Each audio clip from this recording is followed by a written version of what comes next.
Hola, buen día, espero que estén muy bien. Yo soy María Belén Baldo, docente de FSH y los estaré acompañando en la segunda parte de la clase de desarrollo embrionario. Bueno, vamos a comenzar repasando el proceso de gastrulación que ya vimos. Este ocurre durante la tercera semana embrionaria y vamos a partir de un disco embrionario bilaminar para constituir un disco trilaminar con 3 capas.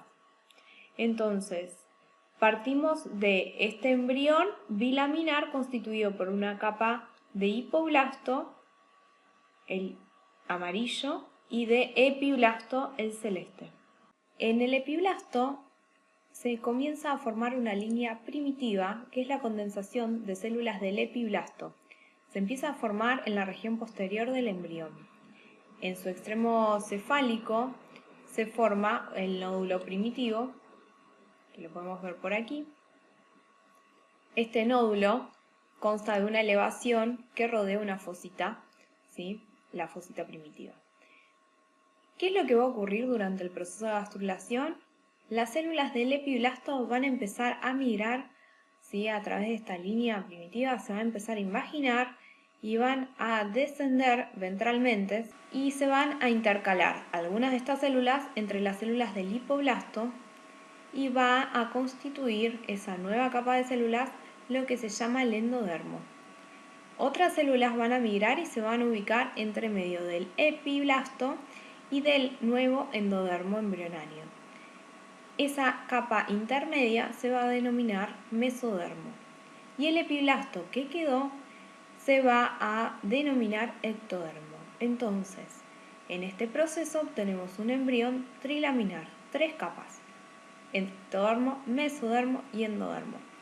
Acá podemos ver la capa epiblástica, donde se formó la línea primitiva.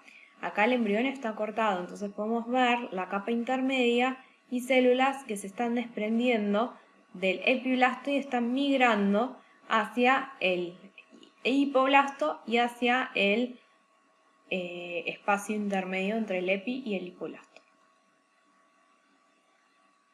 Entonces, estas capas germinales van a dar origen a ciertos órganos.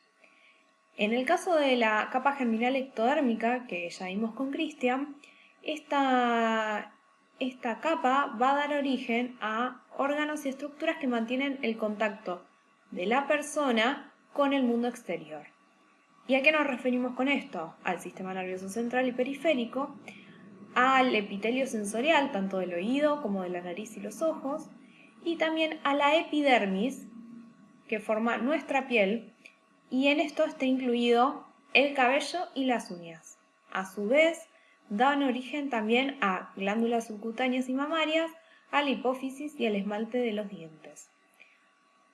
A continuación vamos a ver qué ocurre con las otras 2 capas germinales.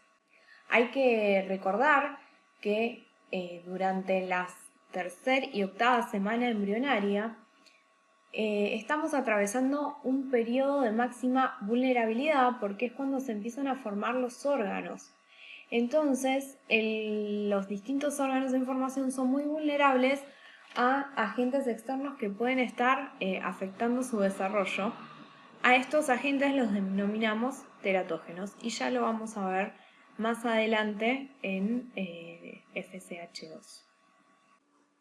Bueno, comenzando con la capa mesodérmica que se encuentra entre el ectodermo y el endodermo, podemos decir que al día 14 hay una capa de tejido laxo que se empiezan a proliferar, se empiezan a dividir esas células y empiezan a formar una capa cada vez más gruesa.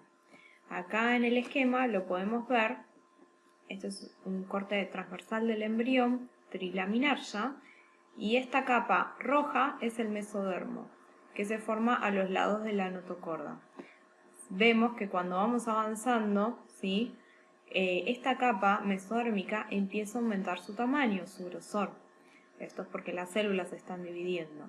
Y también podemos ver distintas regiones. Podemos ver una zona más engrosada, cercana a la notocorda, un poco más lateral vemos una región más delgada, que es el mesodermo intermedio, y la capa de mesodermo que se le continúa, ¿sí? Que es más lateral, vemos que empieza a separarse en dos. Ese es el mesodermo de la placa lateral. Entonces tenemos tres tipos de mesodermos que surgen de la capa germinal mesodérmica: el mesodermo paraxial, el mesodermo intermedio y el de la placa lateral.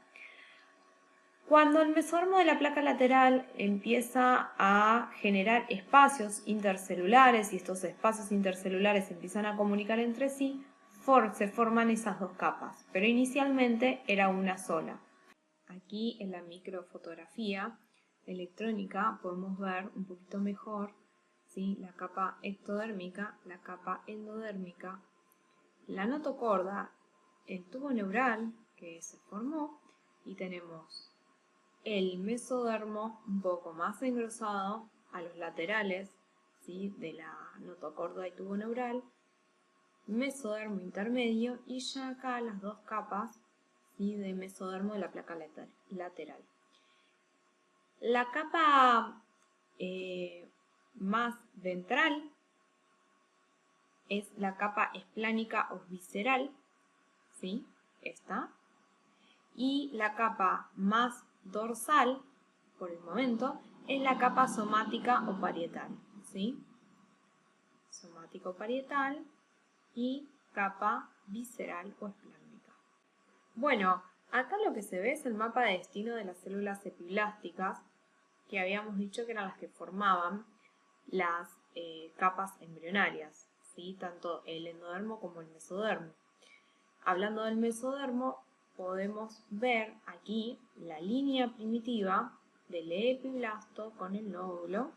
¿Sí? Las células que migran a través del nódulo van a dar lugar a la notocorda. Las células epiblásticas que migran en la zona más cefálica de la línea primitiva va a dar lugar al mesodermo paraxial. Luego, las células que migran un poquito más caudalmente que las anteriores van a dar lugar al mesodermo intermedio, y aquellas que migran un poco más caudalmente van a dar lugar al mesodermo de la placa lateral, ¿sí? Estos tres tipos de mesodermos que vimos van a dar lugar a distintas estructuras. Ahora vamos a ver que el mesodermo paraxial va a dar lugar a los somitas, el mesodermo intermedio al sistema urogenital, el mesodermo de la placa lateral a la pared del cuerpo. Y después también hay una serie de células que migran más caudalmente todavía, que van a constituir el mesodermo extraembrionario, que va a dar origen al cólera. Entonces, acá en el lateral tenemos un esquema un poquito más amplio a los 21 días, ¿sí? Es un corte transversal del embrión.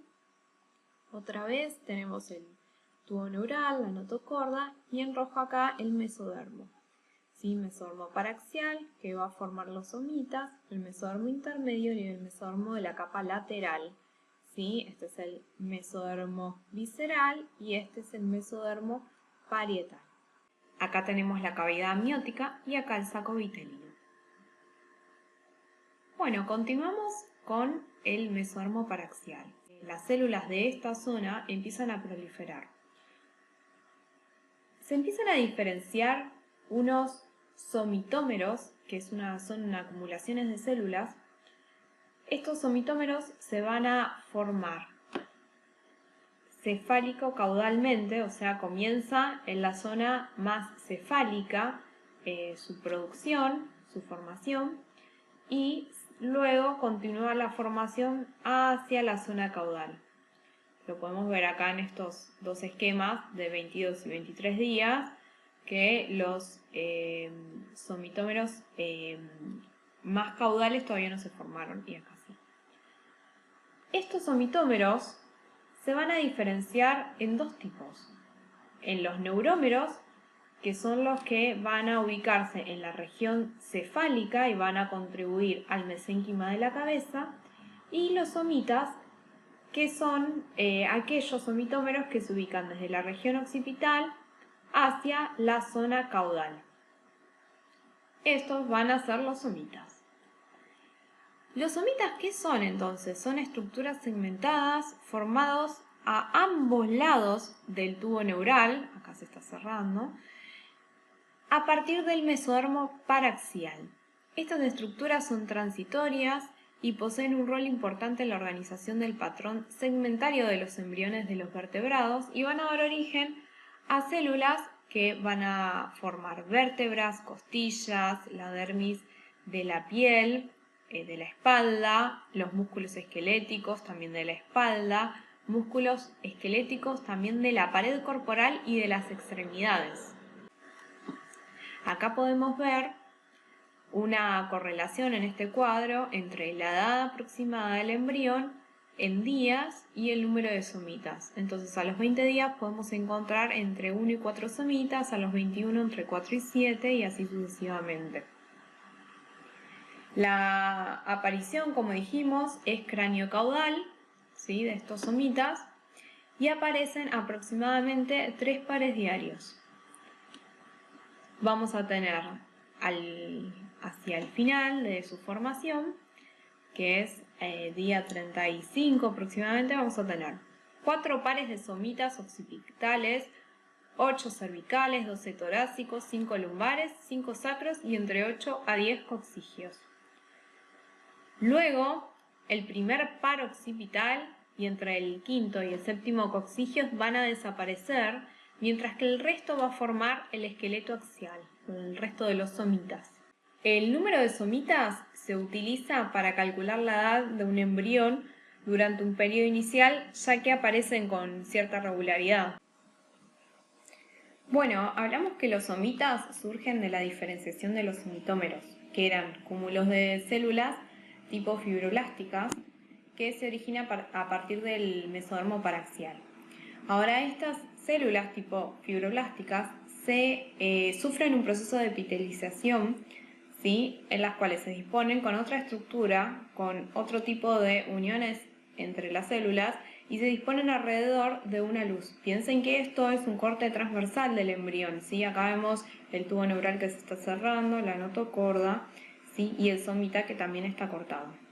Ahora, entonces, estas células que tienen cierta estructura continúan por un proceso de diferenciación en el cual este anillo de células que vemos acá empieza a disgregarse. Entonces, las células ventromediales, ¿sí?, empiezan a migrar hacia las cercanías del tubo neural y de la notocorda y se van a convertir en el esclerotoma. Este esclerotoma luego va a dar origen a las vértebras y costillas.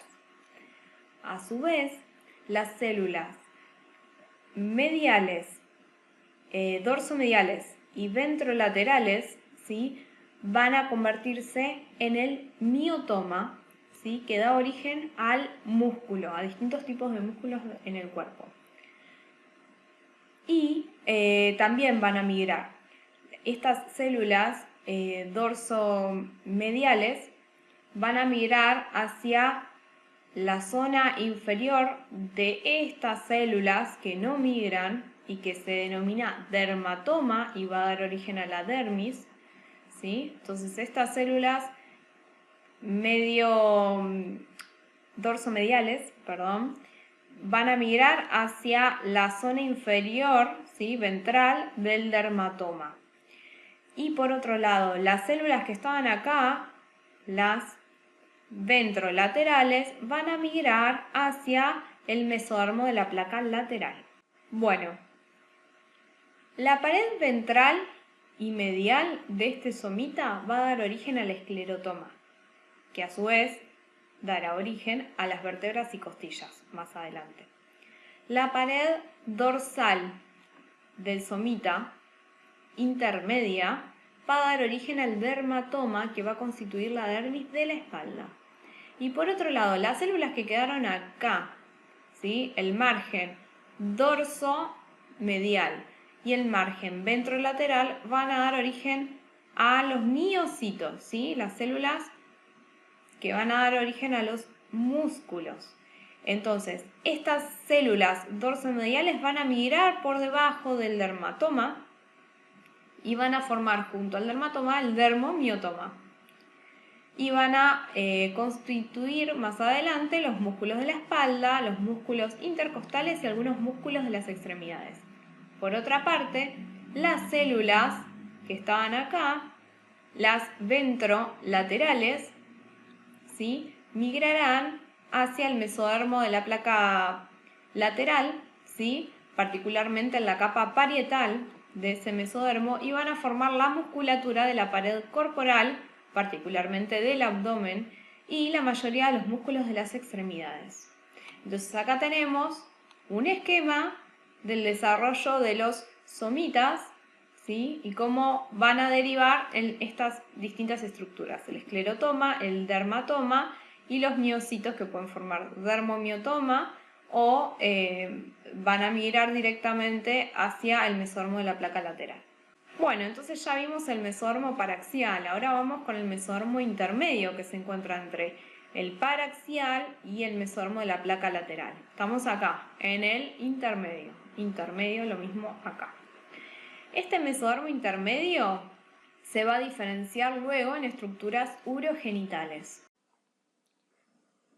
Bueno, entonces en las regiones cervical y torácica superior se van a generar grupos de células segmentarias que serán los futuros nefrotomas. Y en la región más caudal se produce una masa no segmentada de tejido que será el cordón nefrógeno. Las unidades excretoras del sistema urinario y las gonadas se originan en el mesodermo intermedio. Entonces ya vimos mesodermo paraxial, mesodermo intermedio, y ahora continuamos con el mesodermo de la placa lateral. Habíamos visto que el mesodermo de la placa lateral se diferencia en dos capas cuando los espacios entre sus células empiezan a incrementarse. Se forma dos capas, una de ellas es la parietal y la otra la visceral. Si bien lo vamos a retomar más adelante, acá se señala que el embrión sufre un plegamiento y celomización. ¿Qué significa esto? El embrión en un principio era trilaminar plano, ¿no?, luego de la gastrulación. Cuando va creciendo, este embrión empieza a curvarse y empieza a plegarse. Hay dos plegamientos que ya los vamos a ver, pero acá lo que quiero señalar en estos cortes transversales es que se forman pliegues laterales que van hacia la zona ventral. ¿Qué pasa? Cuando se empieza a plegar el embrión, acá vemos un estadio más avanzado y acá otro más avanzado. Cuando se empieza a plegar se forman estas cavidades. Estas cavidades están rodeadas por el mesodermo parietal y el mesodermo visceral. Esta cavidad se denomina celoma y va a rodear a las vísceras. La placa parietal, junto al ectodermo suprayacente, se va a plegar y va a formar la pared del cuerpo. Esta placa parietal va a dar lugar a la dermis de la pared del cuerpo y de las extremidades, a los huesos, al tejido conectivo, al esternón y a las membranas serosas que van a recubrir esa pared y la van a tapizar por dentro. A su vez, con el esclerotoma que va a migrar, se van a formar los cartílagos costales. Y los músculos de las extremidades y la mayoría de los músculos de la pared del cuerpo se van a formar por esos miocitos que habían migrado desde la pared ventrolateral de los somitas que les había mostrado en unas diapositivas anteriores. Por otra parte, la placa visceral se va a enrollar en dirección ventral y va a estar estrechamente conectada con el tubo intestinal. ¿Sí? Esto amarillito, que es el endodermo. Ahora lo vamos a ver. Entonces, esta placa visceral va a formar la membrana serosa que va a tapizar por fuera a cada víscera. Entre estas dos membranas serosas, ¿sí?, la que tapiza la pared del cuerpo y la que tapiza la víscera, va a haber una cavidad, ¿sí? Una cavidad intraembrionaria o celoma. Esa cavidad intraembrionaria va a luego subdividirse en regiones pericárdica, que va a rodear el corazón, la región pleural, que está asociada con los pulmones, y la región abdominopélvica. A su vez, el mesodermo de la placa lateral tiene a su cargo la formación de sangre y de vasos sanguíneos. Las células mesodérmicas, por estímulos, empiezan a diferenciarse en hemangioblastos y van a formar islotes. Estos islotes van a tener dos sectores, un sector central y un sector periférico. El sector central va a diferenciarse, esas células van a diferenciarse en células madre hematopoyéticas, que luego van a dar origen a los hematocitos, es decir, a las células sanguíneas. Por otra parte, las células periféricas de estos islotes van a diferenciarse en angioblastos, que luego van a dar lugar a vasos sanguíneos. Este proceso de formación de vasos sanguíneos se llama vasculogénesis, es decir, se forman vasos sanguíneos a partir de islotes sanguíneos, pero a su vez se pueden generar vasos sanguíneos a partir de vasos preexistentes. Ese proceso se llama angiogénesis. Entonces, en un inicio tenemos el saco vitelino, que a partir de la tercera semana van a formar islotes sanguíneos. ¿Sí? Acá tenemos el embrión en un corte sagital, la cavidad amniótica, el saco vitelino. En su pared se van a formar islotes sanguíneos. Luego, las células madre hematopoyéticas van a derivar del mesodermo que rodea la aorta en una región cercana al riñón mesonéfrico y colonizan el hígado. Durante el segundo y séptimo mes, este va a ser el órgano hematopoyético del embrión y del feto. Más tarde, la médula ósea va a ser el tejido hematopoyético definitivo.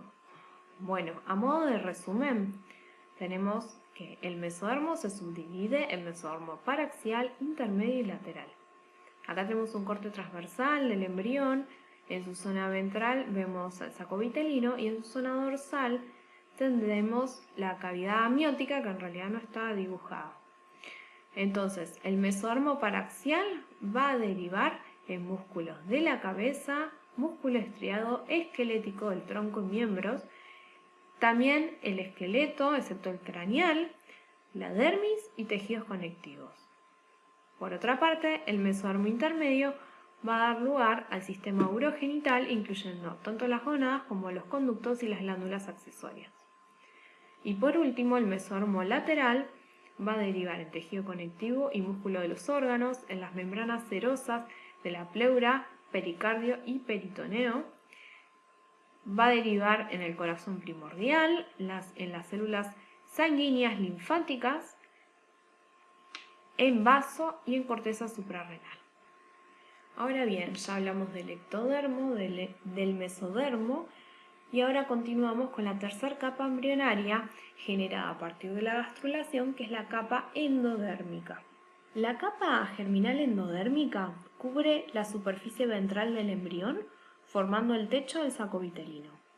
A raíz del crecimiento cefalocaudal y del cierre de los pliegues de la pared lateral del cuerpo, una porción cada vez más grande del endodermo se incorpora al cuerpo para constituir el tubo intestinal. Acá podemos ver cortes transversales del embrión, donde se ve el estrechamiento del saco vitelino, donde parte de él queda incluido en el embrión y otra parte por fuera. En este caso vemos cortes sagitales del embrión, también separados por días, en donde se ve el plegamiento cefalocaudal, ¿sí? En este se ve el plegamiento cefalocaudal, en este plegamiento lateral. Ahora lo vamos a volver a ver. Y vemos cómo este techo del saco vitelino queda cada vez más incluido en el embrión y este saco vitelino se va estrangulando de a poco. Además, cabe destacar esta estructura que se observa acá pequeña, que es una evaginación del saco vitelino en la zona caudal del embrión y se denomina alantoides. Este alantoides empieza a crecer hacia el pedúnculo de fijación, pero a medida que el embrión se va plegando cefalocaudalmente, va quedando incorporado en él. Este tubo en un principio es ciego y consta del intestino anterior e intestino posterior, pero en la parte media se denomina intestino medio y permanece durante cierto tiempo conectado al saco vitelino por medio del conducto vitelino, que es este sector que vemos aquí. Entonces, el intestino lo podemos dividir en 4 partes: intestino anterior, intestino medio e intestino posterior. Pero el anterior lo podemos dividir en 2 partes, siendo que la primera se corresponde con el intestino faríngeo y se extiende hasta el divertículo traqueobronquial. Pero inicia en la membrana bucofaríngea que separa a esta faringe del estomodeo, que es la cavidad bucal ectodérmica. A la 4ª semana, esta membrana bucofaríngea se rompe y se comunica la cavidad bucal con el intestino primitivo. A su vez, el intestino posterior comienza en la región caudal del intestino medio y se extiende caudalmente hasta la membrana cloacal, que también es de origen ectodérmica y separa el proctodeo del conducto anal superior. Esta membrana cloacal se va a romper en la 7ª semana y se va a crear el orificio del ano. Entonces, entre los derivados de la capa endodérmica vamos a tener intestino faríngeo, anterior, medio y posterior. El intestino faríngeo va a dar lugar a las bolsas faríngeas, lo cual es muy importante para el desarrollo del cuello y la cara. El intestino anterior va a derivar en pulmones, estómago, duodeno, hígado, vesícula biliar y páncreas. El intestino medio va a dar lugar, aparte del duodeno, yeyuno, ilion, colon ascendente y transverso y el apéndice. Y el intestino posterior va a dar lugar, aparte del colon transverso, descendente, sigmoide, recto, al revestimiento de la vejiga y la uretra y parte del conducto anal. Entonces, uno de los derivados de la capa endodérmica es el intestino, pero el otro derivado es el alantoides, el cual va a ser incorporado parcialmente al cuerpo del embrión, como ya vimos en el corte sagital. Esto va a ocurrir con el plegamiento. Y a su vez, la porción distal del alantoides va a permanecer en el pedúnculo de fijación. Entonces, tenemos 3 estructuras restringidas a la región umbilical que podemos ver acá. El saco vitelino, conectado al embrión a través del conducto vitelino, el alantoides, que es toda esta estructura, la porción distal permanece en el pedúnculo, como dijimos, y los vasos umbilicales, que los vamos a ver más adelante, que están asociados con la circulación sanguínea, intercambio de nutrientes y de gases con la sangre materna. A su vez, el órgano nutritivo durante las fases iniciales del desarrollo es el saco vitelino.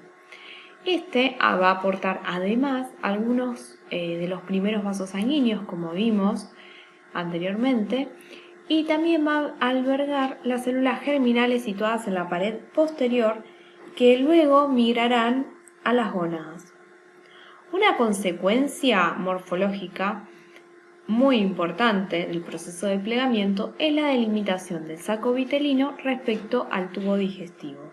Entonces, los derivados de la capa germinal endodérmica son no solamente el intestino, que a su vez va a diferenciar en la faringe, sino también que el alantoides.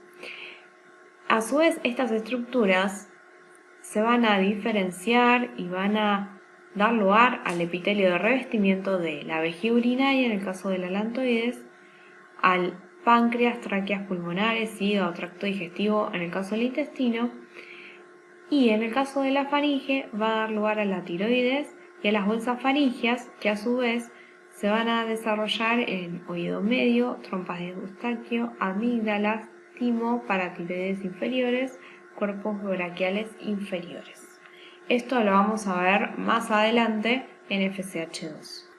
Acá lo que vamos a ver es la correlación entre la edad gestacional y la edad embrionaria. Como ya lo vimos en núcleos anteriores, los obstetras determinan la edad del embarazo a partir de la fecha de la última menstruación, es decir, de la FUM, son las siglas.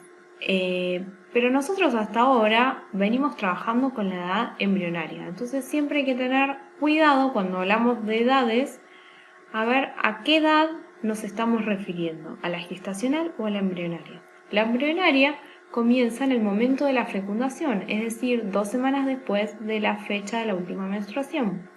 Entonces, si vamos a calcular, la tercera semana embrionaria va a coincidir con la semana siguiente a la falta de la primera menstruación, es decir, 5 semanas después de la FUM. El día en que tiene lugar la fecundación es el punto de referencia más preciso para estimar la edad. Se calcula a partir de la fecha estimada de la ovulación, debido a que el ovocito suele ser fecundado antes de transcurridas las 12 horas de la ovulación. Ecográficamente nos vamos a referir siempre a la edad gestacional. Entonces vamos a ver cómo se ve ecográficamente el embarazo. La ecografía ya vimos que es un signo de certeza, ¿no? Entonces, acá tenemos una ecografía durante la 4ª semana de la FUM, ¿sí? Podemos ver el saco gestacional, aquí, que está inmerso en la reacción decidual del endometrio, y acá tenemos el esquema. Nosotros solo vemos el saco gestacional, pero en realidad tenemos el embrión bilaminar aquí también. Tenemos entonces la cavidad amniótica del saco vitelino, pero solo vemos el saco gestacional. Entonces, ¿en qué semana embrionaria se encuentra este embarazo? Sí, es en la 2ª semana embrionaria, que se corresponde con la 4ª semana de la FUM. Entonces, en este caso vamos a ver el embarazo a las 5 semanas de la FUM. ¿Qué es lo que podemos ver? Además del saco gestacional, vamos a ver el saco vitelino. Esto se corresponde con la 3ª semana embrionaria. En esta ecografía, que se corresponde con la 6ª semana de la FUM, podemos ver, además del saco gestacional y el saco vitelino, podemos ver el embrión. Se ve el polo embrionario y también se puede ver actividad cardíaca. Recordemos que el número de somitas se correlacionaba con la edad del embrión. Entonces, podemos calcular a partir de la cantidad de somitas la edad del mismo. Ahora bien, es difícil de contar el número de somitas en una ecografía, entonces en vez de contarse, lo que se hace es medir la longitud cefalocaudal y correlacionarla. Aquí tenemos una ecografía a la 7ª semana de la FUM. Además del saco gestacional, el saco vitelino, el embrión, ¿sí? Podemos ver el pedúnculo, ¿sí?, de fijación. A su vez, se ve el polo encefálico y hasta se puede identificar una de las vesículas encefálicas del sistema nervioso central, que es el romboencéfalo. Durante el 2º mes, además, aparecen las extremidades, cara, orejas, nariz y ojos. Y durante la 5ª semana embrionaria, es decir, la 7ª semana de la FUM, aparecen las yemas en formas de paletas de las extremidades, tanto superiores como inferiores. Bueno, y aquí tenemos una ecografía a las 10 semanas de la FUM, es decir, a la semana 8ª embrionaria. Recordemos que el periodo de organogénesis se corresponde con la tercera o octava semana embrionaria y que este periodo era el de máxima vulnerabilidad. Luego de este periodo comienza el periodo fetal, que se correlaciona con un rápido crecimiento y maduración de los órganos. Aquí se van a empezar a ver claramente estructuras y a su vez se permite detectar defectos como aquellos asociados con el cierre del tubo neural. Tenemos el resumen del desarrollo embrionario en fotos y la edad del embrión está expresada como edad gestacional. Entonces, en la primera imagen tenemos el embrión con sus somitas, el tubo neural que se está terminando de cerrar. En la sexta semana tenemos el embrión ya plegado, curvado, y hacia la séptima semana vemos las yemas de las extremidades, vemos una cefalización bastante importante. A la octava vemos un importante desarrollo de los tejidos extraembrionarios que van a requerir este embrión para poder sustentarse y desarrollarse, ya que sus requerimientos energéticos van a ser cada vez mayores. Y así podemos ver cómo en las siguientes semanas el desarrollo, la morfología del embrión va modificándose ampliamente. Bueno, y acá vemos el resumen también del desarrollo embrionario expresado como edad gestacional. Podemos ver que a la quinta semana va ocurriendo el cierre del tubo neural y el desarrollo de los somitas y a su vez el curvamiento del embrión por este crecimiento del tubo neural. A su vez está ocurriendo a la vez el plegamiento lateral. A la sexta semana ya vamos a ver el cordón umbilical conteniendo a el conducto vitelino, a los vasos sanguíneos.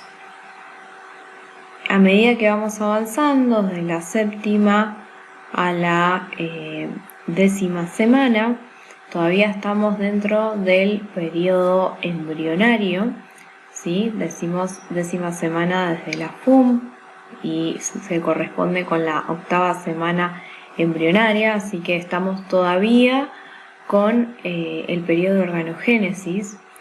Pero bueno, este embrión ya cada vez se parece más a un feto, la región cefálica se va desarrollando ampliamente. Y aquí tenemos el mismo resumen, pero en ecografías. Podemos ver cómo se observa el saco gestacional a la cuarta semana, a la quinta ya se agrega el saco vitelino, a la sexta semana además podemos ver el embrión, a la séptima semana vemos el pedúnculo de fijación, a la octava semana ya podemos, mediante ciertas ecografías, ver el flujo sanguíneo. A la novena semana ya vamos a ver las vesículas encefálicas desarrollándose. A la décima semana ya terminamos el periodo de organogénesis y vamos a entrar en un desarrollo más rápido, donde las estructuras se van a ver en mayor tamaño y cada vez más complejas. Bueno, ya estuvimos hablando un poco de plegamiento del embrión. Sabemos que el crecimiento cefalocaudal del tubo neural es mucho más acelerado que el crecimiento lateral. Ese crecimiento cefalocaudal va a provocar una curvatura del embrión que va a empezar a plegarse ventralmente. Entonces vamos a pasar de tener un embrión de configuración plana a un embrión de configuración cilíndrica. Van a disponer de videos que les facilitamos para poder observar estos procesos en forma dinámica. Entonces este encorvamiento del embrión que va a generar que adquiera la posición fetal va a hacer que la cabeza y la cola se desplacen en sentido ventral. Este plegamiento va a incorporar parcialmente la alantoides al cuerpo del embrión, que ya lo vimos, donde forma la cloaca. Entonces, acá tenemos un corte sagital del embrión. En esta imagen vemos el extremo cefálico y en esta imagen vemos el extremo caudal. Lo que podemos ver es que al inicio de la cuarta semana embrionaria, el pliegue craneal empieza a engrosarse y se observa un esbozo del encéfalo. Este se proyecta dorsalmente y el prosencéfalo va a crecer cranealmente más allá de la membrana bucofaríngea, sobresaliendo por encima del corazón en desarrollo, que a su vez se va a desplazar ventralmente. Así, el intestino anterior va a quedar entre el encéfalo y el corazón. A su vez, por crecimiento de la parte distal del tubo neural, que se corresponde con el primordio de la médula espinal, el extremo caudal se va a proyectar sobre la membrana cloacal, que se va a incorporar en el endodermo y va a formar parte del intestino posterior, que se dilata y forma la cloaca. En esta diapo podemos ver el embrión curvado luego de plegarse y podemos observar el saco vitelino. Bueno, vimos que el embrión se pliega ventralmente por el pliegue cefálico y caudal que van hacia la región ventral. A su vez, ese plegamiento genera un plegamiento lateral en el plano horizontal. Parte de la capa endodérmica va a quedar incorporada en el embrión, como ya vimos, a modo de intestino primitivo medio. La conexión entre el intestino primitivo medio y la vesícula umbilical se va a reducir a lo que llamamos el pedúnculo. La zona de unión del amnios a la superficie ventral del embrión va a quedar reducida a la región umbilical, cuando antes se encontraba solamente en contacto con la región dorsal. La comunicación entre las cavidades celómicas intra y extraembrionaria ya va a quedar limitada a una estrecha comunicación, cada vez menor. La cavidad amniótica se va a expandir y da lugar a la obliteración de la mayor parte del celoma extraembrionario. Esta expansión va a hacer que el embrión quede envuelto en esa cavidad amniótica y el amnios va a formar la cubierta epitelial del cordón umbilical. Bueno, acá tenemos una visión global al inicio del segundo mes. ¿Por qué visión global? Porque el embrión no se desarrolla solo, sino que también hay un desarrollo de los tejidos extraembrionarios que van a permitir que este embrión se nutra. Se va a estar desarrollando la cavidad coriónica o extraembrionaria que contiene el embrión, que a su vez va a quedar luego del plegamiento dentro de la cavidad amniótica y cuyo saco vitelino va a quedar bastante restringido a una zona pequeña ventral. Cuando estudiamos el desarrollo embrionario humano, podemos ver que los estadios son similares a los de otros animales. Entonces, tanto los mamíferos como las aves, anfibios, peces, pertenecemos al filum Chordados, subfilum Vertebrados. Un filum agrupa a las entidades taxonómicas con similar configuración anatómica, es decir, con un plan corporal básico, y refleja la ascendencia común de los organismos que integran el filum. ¿Qué quiere decir esto?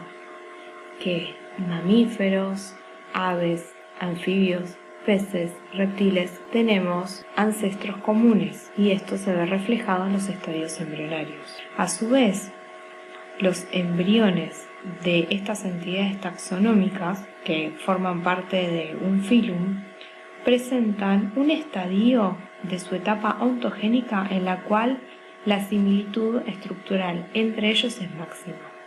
Acá podemos ver en este dibujo que según el estadio hay mayor o menor similitud entre estos distintos organismos. En el caso de los chordados, El estadio filotípico es el estadio de farímula y en humanos esto se alcanza en la 4ª semana de gestación. ¿Qué características en común presentan? La existencia de la notocorda, embriones triblásticos, es decir, presentan 3 capas germinativas, un tubo neural en posición dorsal, un sistema nervioso centralizado, arcos branquiales, presencia de cola, simetría bilateral. Son organismos celomados que sufrieron plegamiento durante su desarrollo embrionario, son segmentados y su tubo digestivo presenta boca y ano.